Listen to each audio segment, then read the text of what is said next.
What happens when you visit the GP?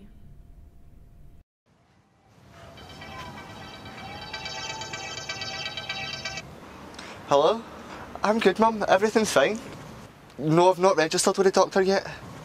I know, I've just not got round to it today. I know, I'll sort it out today, I promise.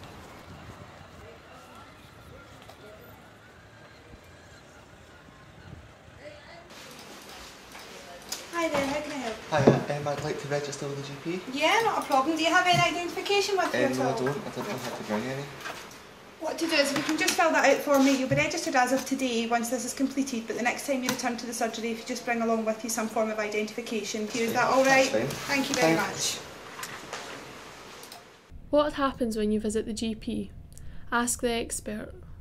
Will it be kept confidential?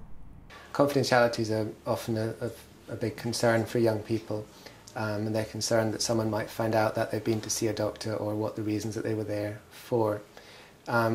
A doctor-patient relationship is confidential, so just because someone's under 16 doesn't mean that the doctor will discuss their concerns with a parent or with any other adult or any other person.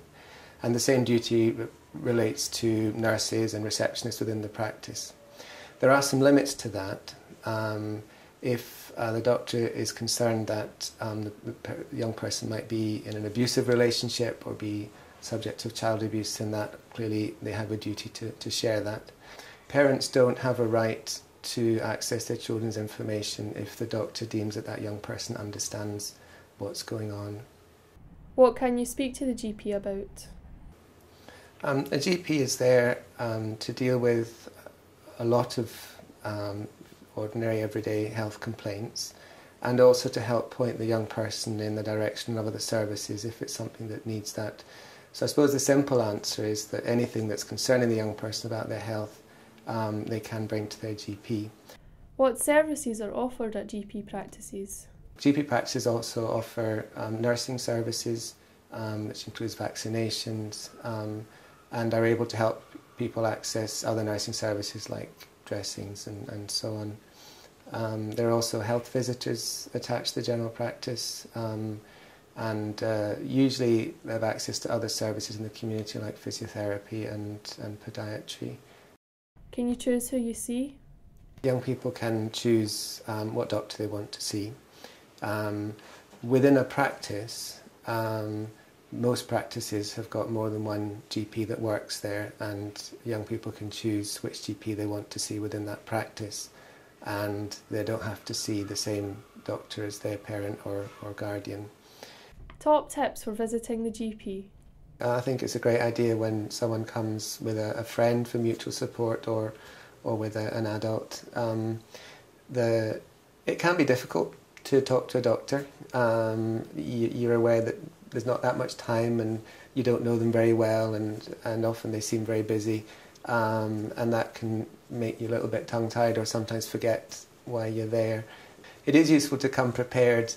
Think about what questions they might ask you before you go, and think about what you want to say, so that you're not just having to think on your feet once you're in. Most doctors are really not fazed by any of the kind of problems, so people build up problems quite in their minds. It becomes very big and they're not sure if the doctor will be shocked. And to be honest, as a GP you become fairly unshockable. So there's not really anything a young person can say to me that is going to really shock me, to be honest. What happens when you visit the GP? What young people say? Why did you visit the GP? Well, I'm going abroad to college, and I knew I needed some jags, but I didn't know which ones. So I called my GP, and the receptionist made an appointment with the practice nurse for me. I went to my GP because I was having trouble sleeping and suffering really bad headaches. Well, I had been having stomach pains for quite a while, so I went to the doctors and they ran a few tests. He then sent me on to a specialist. What happened when you went? The nurse was really nice. She asked me where I was going and looked up what jags I needed. I'm not the best fan of needles, but she made me feel better about it, and it wasn't as bad as I thought it would be. He asked me questions about what was going on in my life, and it just turned out that I was really worried about exams in college, so he gave me leaflets and told me about other services. I know how to manage my stress now and don't worry as much, The doctor also said if it got any worse I was to go back and see him. I thought it was going to be really embarrassing, but it was actually alright. The doctor was really nice. I was glad to get it all sorted out. For more information, visit www.youngscot.org. With thanks to our partners NHS Health Scotland, Toon and the Royal College of General Practitioners.